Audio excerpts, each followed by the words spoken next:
The sun was bright that Saturday morning as families filled the seats at Riverside University. John Mitchell adjusted his tie and looked around at all the happy faces. Today was the day his daughter Emma would graduate from college. He had been looking forward to this moment for 4 years. John sat next to his wife Lisa in the third row. She wore a blue dress that he had bought for her last month. Her hair was done nicely, and she looked beautiful. But something felt wrong. Lisa kept looking at her phone instead of watching the stage where their daughter would soon walk.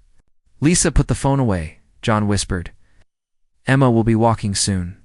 Lisa looked up at him with tired eyes. "Sorry, it's just work stuff," she said quietly. But she didn't put the phone away. Instead, she held it low and kept typing messages. John felt his chest tighten. For the past few months, Lisa had been acting strange. She would get phone calls at weird times. She would leave the house without saying where she was going. When he asked her about it, she would just say it was nothing important. The music started playing and students began walking across the stage. John tried to focus on the ceremony, but he couldn't stop looking at Lisa. She was now holding the phone to her ear, whispering something he couldn't hear. "Who are you talking to?" John asked, his voice getting louder. "She," Lisa said, covering the phone. "I'll tell you later." John felt anger building inside him. This was their daughter's big day. Emma had worked so hard for this moment. She had stayed up late studying, worked part-time jobs to help pay for school, and made them both so proud. And here was Lisa acting like she had somewhere else to be. "Emma Mitchell," the announcer called out. John stood up and clapped as loud as he could. Emma walked across the stage with a big smile. She looked beautiful in her cap and gown. When she got her diploma, she looked right at them and waved. John waved back with both hands, but when he looked at Lisa, she was still on the phone. "Are you serious right now?" John said, not caring who heard him. Lisa quickly hung up the phone and started clapping, but it was too late. Emma had already turned away. The moment was ruined. After the ceremony, they met Emma outside the building. She ran over and hugged them both. "Did you see me trip a little when I walked up there?" Emma laughed. "I was so nervous." "You did great, sweetheart," John said, hugging her tight. "We're so proud of you." "Thanks, Dad," Emma said. Then she looked at Lisa. "Mom, did you see when I waved at you guys?" Lisa smiled, but John could see it wasn't real. "Of course I did, honey. You looked perfect up there." John knew she was lying. Lisa had been on the phone during that exact moment, felt his face getting hot with anger. They drove to Romano's, Emma's favorite restaurant, for a celebration dinner. John had made reservations weeks ago. Emma's grandparents were there, along with her aunt and uncle. Everyone was excited and happy, talking about Emma's future plans, but John couldn't enjoy any of it. Lisa kept checking her phone under the table. Every few minutes it would buzz and she would look at it quickly. She was barely eating her food. "Mom, are you okay?" Emma asked. "You seem distracted." "I'm fine, baby," Lisa said, "just tired from all the excitement." John had heard enough lies for one day. "No, you're not tired," he said loudly. "You're too busy with whatever is more important than your own daughter's graduation." The whole table went quiet. Emma's grandparents looked shocked. Emma's eyes went wide. "John, please," Lisa said quietly. "Not here." "Yes, here," John said, standing up.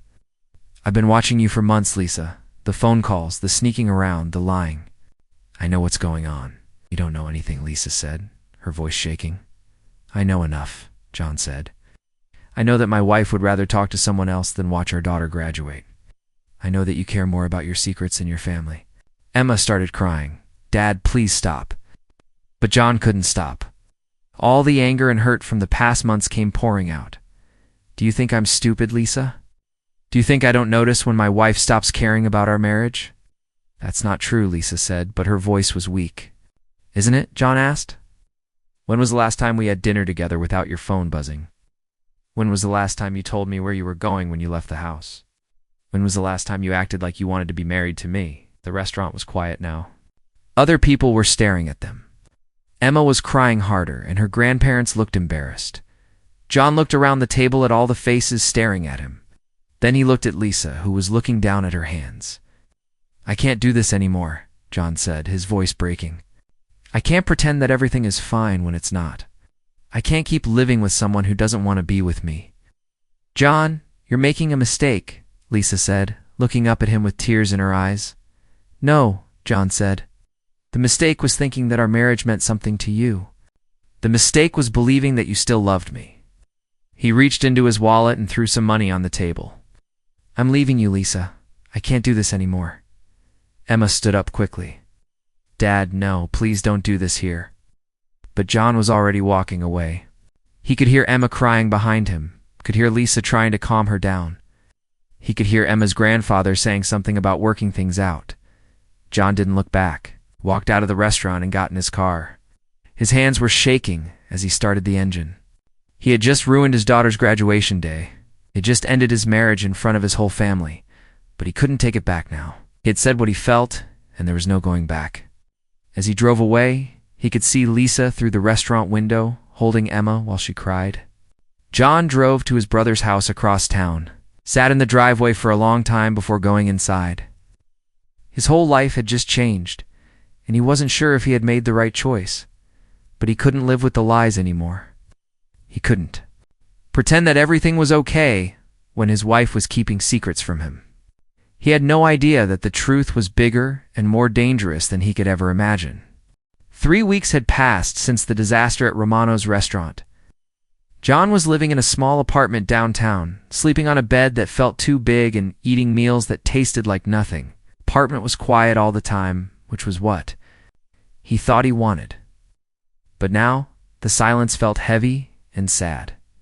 He had hired a lawyer named Mr. Peterson, who had gray hair and a serious face. Mr. Peterson kept asking John if he was sure about the divorce. John always said yes, but deep down, he wasn't sure about anything anymore. "Have you tried talking to your wife?" Mr. Peterson asked during their meeting on Tuesday morning. "There's nothing to talk about," John said, but his voice didn't sound strong. "She made her choice when she decided to lie to me." Mr. Peterson nodded and wrote something in his notebook. "We'll need to divide the house, the cars, and the bank accounts. This could take several months." Several months. John thought about spending several more months feeling this empty and angry. I thought about Emma, who had been calling him every day, begging him to come home. He thought about Lisa, who had only called him once since he left. That one phone call had been strange. Lisa had sounded scared, not sad like he expected. She had asked him if he was safe, which didn't make sense to John. Of course he was safe. He was living in an apartment building with good locks and security cameras. "Why wouldn't I be safe?" he had asked her. "No reason," Lisa had said quickly. "I just worry about you living alone." But John knew Lisa well enough to know when she was lying. She was worried about something, but she wouldn't tell him what it was, just like she wouldn't tell him about the phone calls and the sneaking around. John's brother, Mike, had been letting him come over for dinner a few times a week.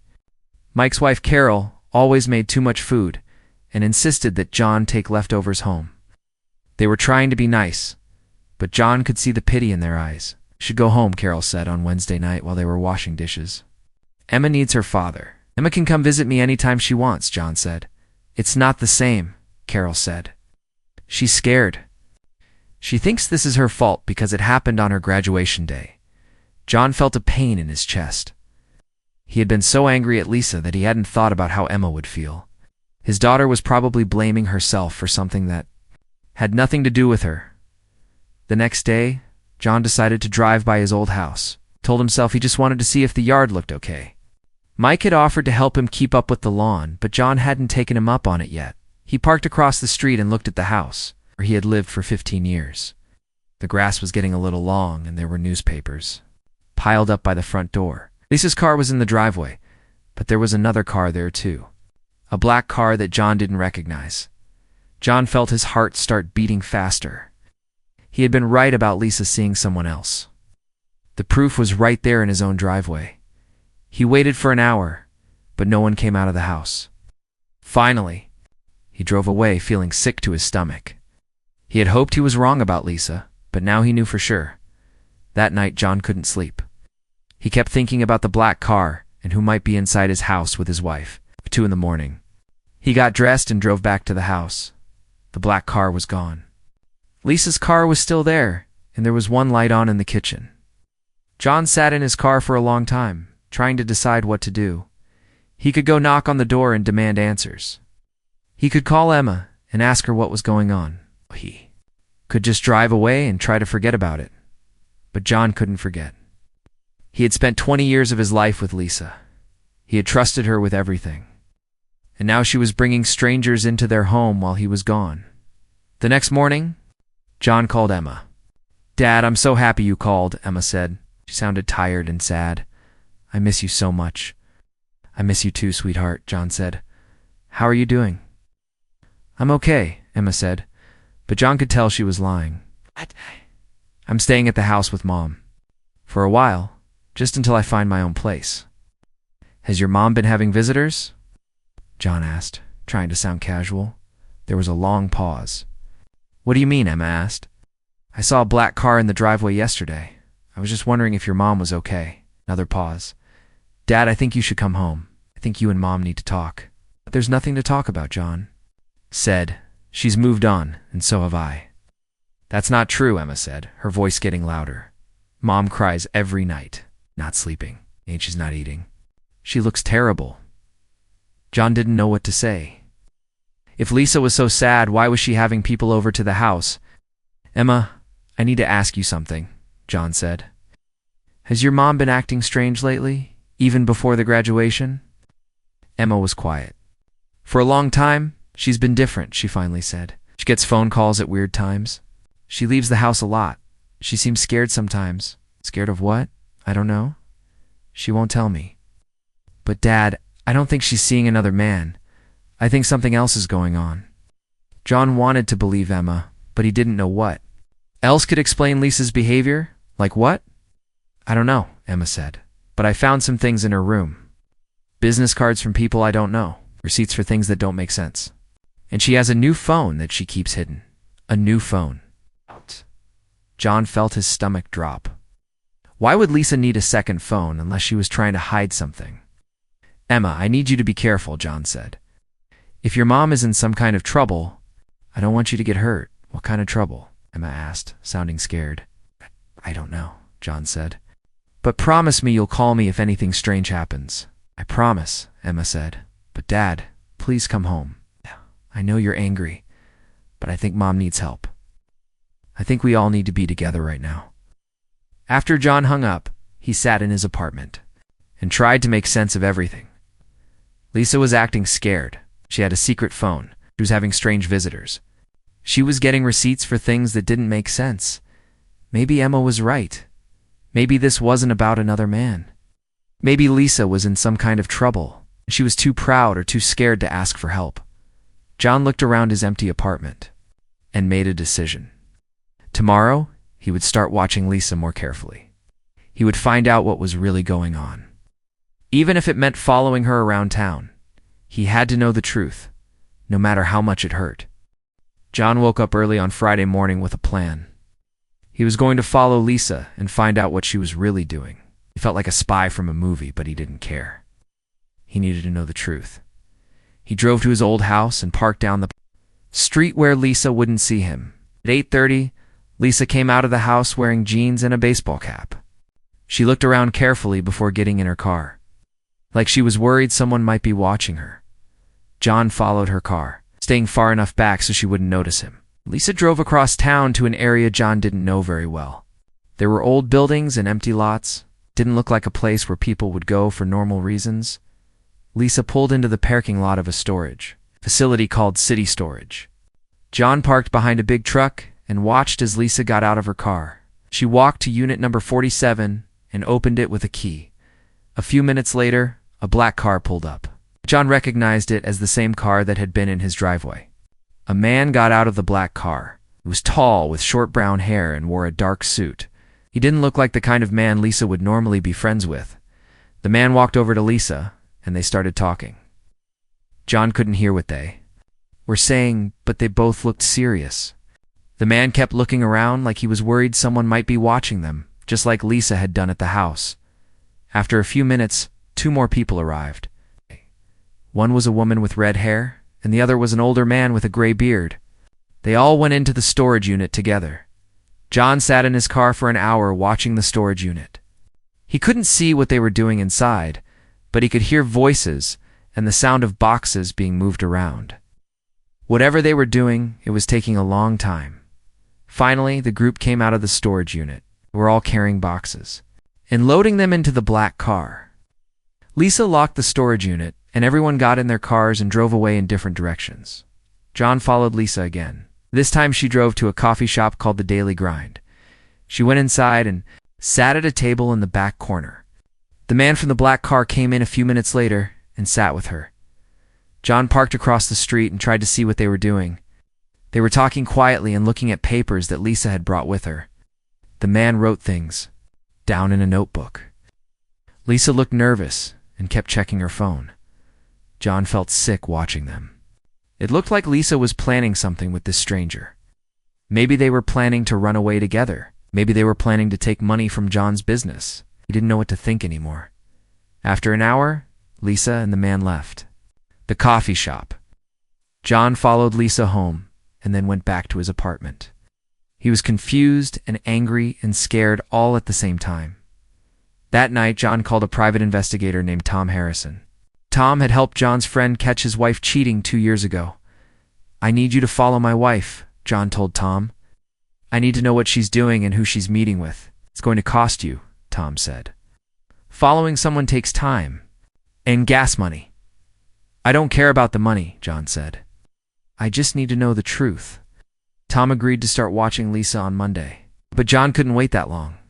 He decided to go back to the house and confront Lisa directly. On Saturday afternoon, John drove to his old house. Emma's car was in the driveway, which made him feel better. If Emma was there, maybe Lisa would tell the truth. John knocked on the front door. Emma opened it and threw her arms around him. "Dad, I'm so happy to see you," she said. "Hi, sweetheart," John said, hugging her tight. "Is your mom here?" "She's in the kitchen," Emma said. "She's been cooking all day. I think she's trying to keep busy so she doesn't think about how sad she is." John walked into the kitchen where Lisa was making dinner. She looked up when she saw him, and her face went pale. "John," she said quietly, "what are you doing here? We need to talk," John said. "Emma, can you give us a few minutes alone?"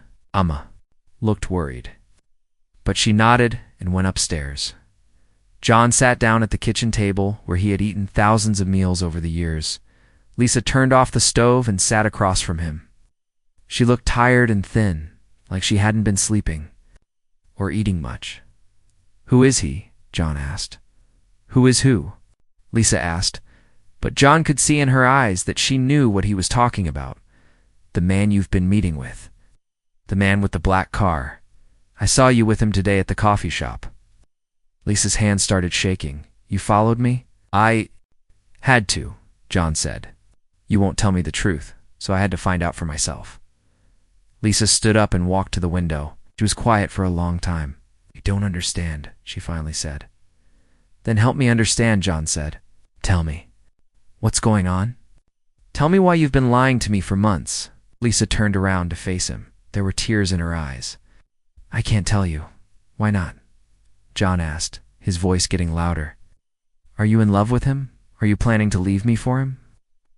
Lisa said quickly, "It's not like that." "Then what is it like?" John asked. "It's because from where I'm sitting, it looks like my wife is sneaking around with another man. It looks like she's keeping secrets and lying to her family." Lisa wiped her eyes with her sleeve. "You wouldn't understand." "Try me," John said. "I'm not stupid, Lisa. I know something is going on. I saw the storage unit. I saw the boxes. I saw the papers you were looking at. What are you involved in?" Lisa looked scared now. "Can't ask me these questions." "I'm your husband," John said. "I can ask you anything I want. Not about this," Lisa said. "This is bigger than just us. What does that mean?" John asked, but Lisa just shook her head. "I can't tell you. I'm sorry, but I can't." John stood up, feeling angrier than he had ever felt in his life. "Fine, don't tell me. Don't expect me to come home and pretend everything is normal. Don't expect me to trust you when you won't even tell me what you're doing." "John, please," Lisa said. "I know this is hard, but you have to trust me." "Trust you?" John laughed, but it wasn't a happy sound. "You've been lying to me for months. You're meeting with strange men. You're keeping secrets. You have a storage unit I didn't know about, and you want me to trust you. Lisa started crying. Harder. I'm trying to protect you. Protect me from what? John asked, but Lisa just shook her head again. I can't tell you. John walked toward the door. Then we have nothing more to talk about. Where are you going? Lisa asked. Back to my apartment, John said. Back to my new life without a wife who lies to me? As John left the house, he could hear Lisa crying in the kitchen, could hear Emma running down the stairs to comfort her mother. He felt terrible for making his family sad, but he didn't know what else to do. The truth was out there somewhere, and John was going to find it, even if Lisa wouldn't help him. John couldn't sleep that night. He kept thinking about the scared look in Lisa's eyes when he confronted her. He kept hearing her say that she was trying to protect him. Protect him from what? On Sunday morning, John decided he needed to see Lisa and the mysterious man together one more time. Maybe if he got closer, he could hear what they were talking about. Maybe he could finally understand what was happening to his family. John drove to the Daily Grind coffee shop early and waited. At 10 o'clock, Lisa arrived and sat at the same table in the back corner. She looked around nervously, just like she always did now. 15 minutes later, the man in the dark suit walked in. John watched as he sat down across from Lisa. They started talking right away, looking at papers and pointing at things. The man kept writing in his notebook. John couldn't take it anymore. All the anger and hurt from the past months exploded inside him. He got out of his car and marched into the coffee shop.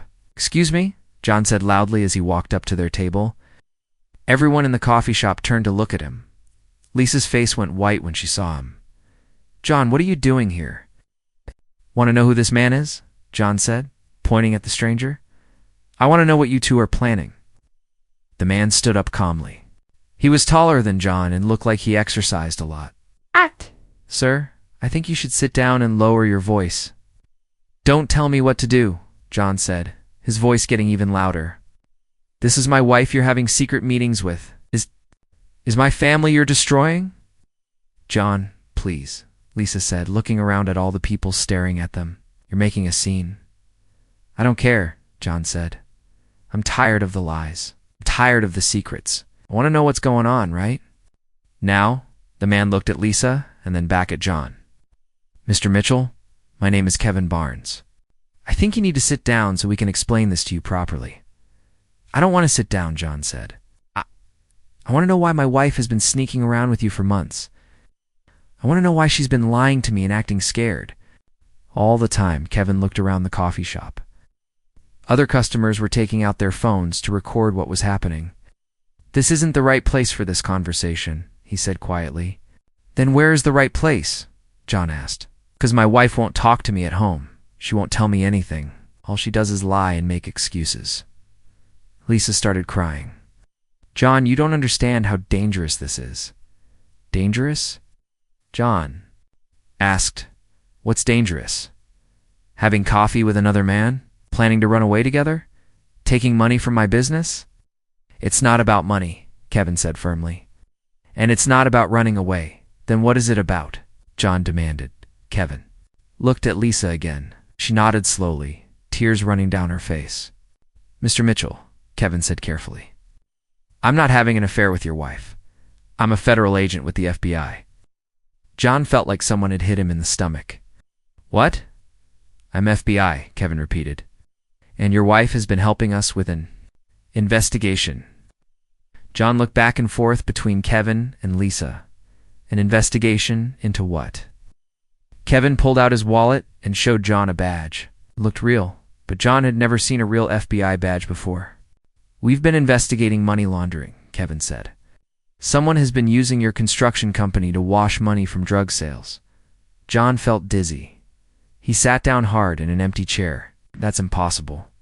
I would know if someone was using my company for illegal things. Not necessarily, Kevin said. The person doing this is someone you trust completely. Someone who has access to your business accounts and knows how your company works. Who? John asked, even though he was afraid to hear the answer. Kevin and Lisa looked at each other again. Lisa wiped her eyes and took a deep breath. Marcus Webb, she said quietly. John felt like the world was spinning. Marcus Webb was his business partner and best friend. They had known each other for 15 years. Marcus was the godfather to Emma. He came to their house for dinner every Sunday. "That's impossible," John said. "Marcus would never do something like that. He's like a brother to me." "I know this is hard to believe," Kevin said, "but we have proof. Marcus has been taking money from a drug dealer named Carlos Vega. He puts the dirty money through your construction projects, and then it comes out clean on the other side." John shook his head. "No, you're wrong. Marcus wouldn't do that to me." Lisa reached across the table and took John's hand. "I found out about it by accident 8 months ago. Saw some papers in Marcus's car when I borrowed it. I didn't understand what they meant at first, but then I did some research online." "Why didn't you tell me?" John asked. "Because if Marcus found out that you knew, he might have hurt you," Lisa said. "Or hurt Emma. These drug dealers don't play games, John. They kill people who get in their way." John felt sick. "So you went to the FBI instead?" Kevin nodded. "Lisa called us right away. And Carlos Vega? She's been working with us for months, wearing a wire and taking pictures of documents." "The storage unit," John said, understanding now. "The boxes, the secret meetings. We needed a place to keep the evidence safe," Kevin said. "And we needed to meet regularly so Lisa could give us new information." John looked at Lisa. "All this time I thought you were having an affair." "I know," Lisa said, crying again. "Wanted to tell you so badly, but Kevin said if you knew, you might act differently around Marcus. You might say something or do something that would make him suspicious." "So you let me think you were cheating on me?" John asked. "I was trying. To protect you and Emma?" Lisa said. "I was trying to make sure Marcus and his drug dealer friends didn't find out what we were doing." John put his head in his hands. "This is crazy. This can't be real." "It's very real," Kevin said. "And it's almost over. We're going to arrest Marcus and Carlos tomorrow morning, but we needed to tell you first because you're going to be questioned by other FBI agents." "Questioned about what?" John asked. "They need to make sure you really didn't know what Marcus was doing," Kevin said. "They need to make sure you're not part of the crime." John looked up at Kevin. "But I'm not. I had no idea." "What?" Kevin said. "Lisa's been helping us prove that you're innocent. That's another reason why she couldn't tell you what was happening. We needed to document that you had no knowledge of the money laundering." John felt like he was in a bad dream. His best friend was a criminal.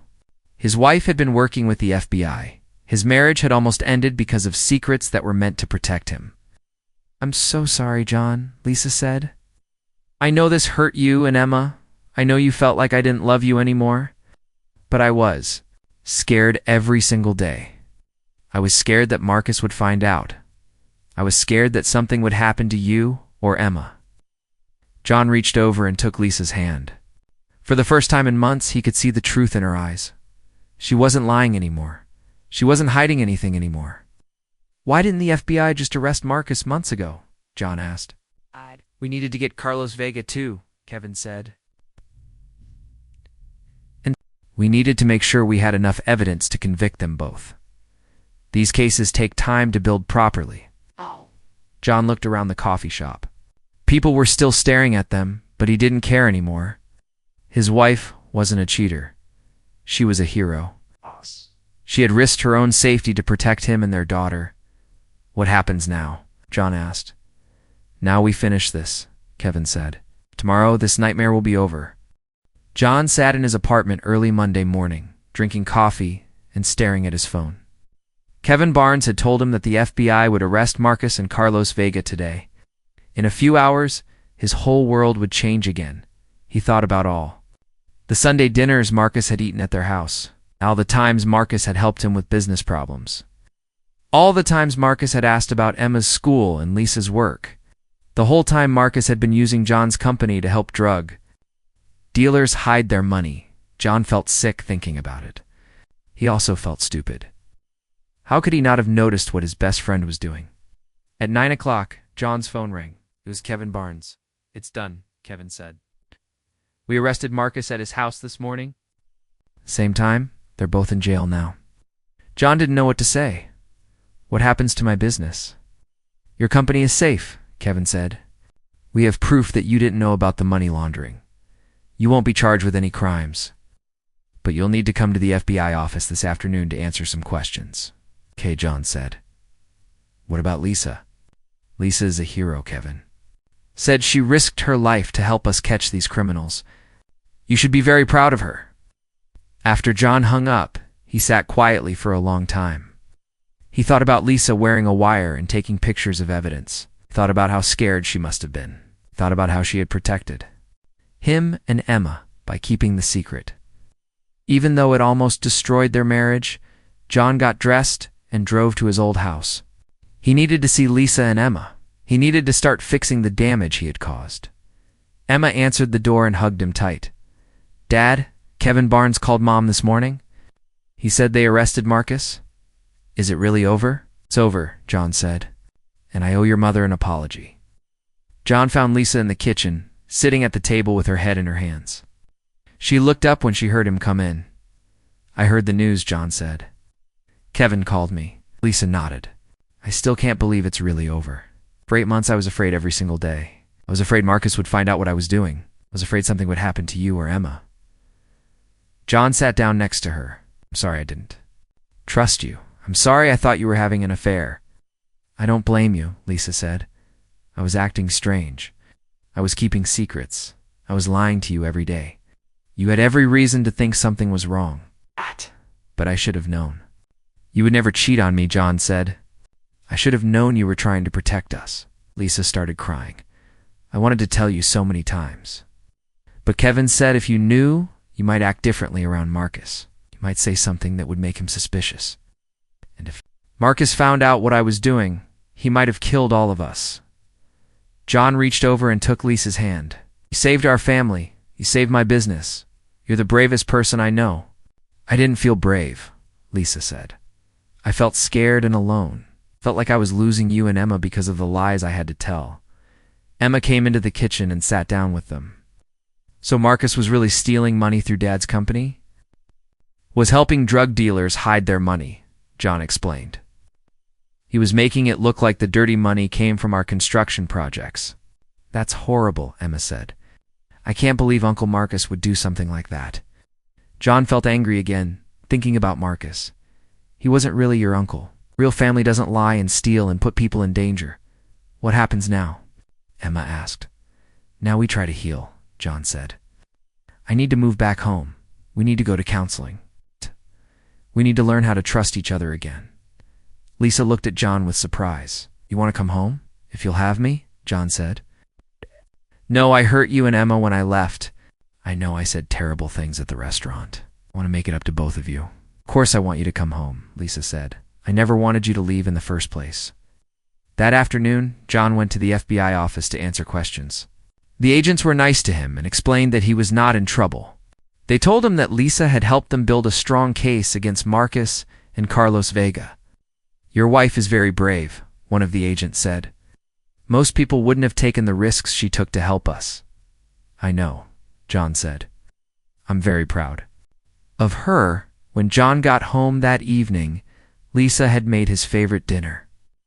Emma had taken down the graduation pictures from the restaurant disaster and put up new ones from a small celebration they had at home later. I want to have another graduation party for Emma, John said. It's a real one this time where I'm not yelling and making everyone sad. Emma smiled. That would be nice, Dad. But this time you and Mom both have to promise to turn off your phones. John and Lisa both laughed. Deal, they said at the same time. Over the next few weeks, John moved back into the house. It felt strange at first, like he was a guest in his own home. But slowly, things started to feel normal again. John and Lisa started going to couples counseling with a nice woman named Dr. Martinez. Dr. Martinez helped them talk about their feelings and learn how to communicate better. Secrets, even secrets meant to protect people, can damage a marriage, Dr. Martinez explained. You both need to learn new ways to handle difficult situations. Should have found a way to tell John what was happening, Lisa said. Even if it was dangerous, I should have trusted him to help me figure out a solution. And I should have asked more questions, instead of just assuming the worst, John said. I should have known Lisa would never betray our family. It took several months. But slowly, John and Lisa started to trust each other again. Lisa learned to share her worries with John instead of keeping them secret.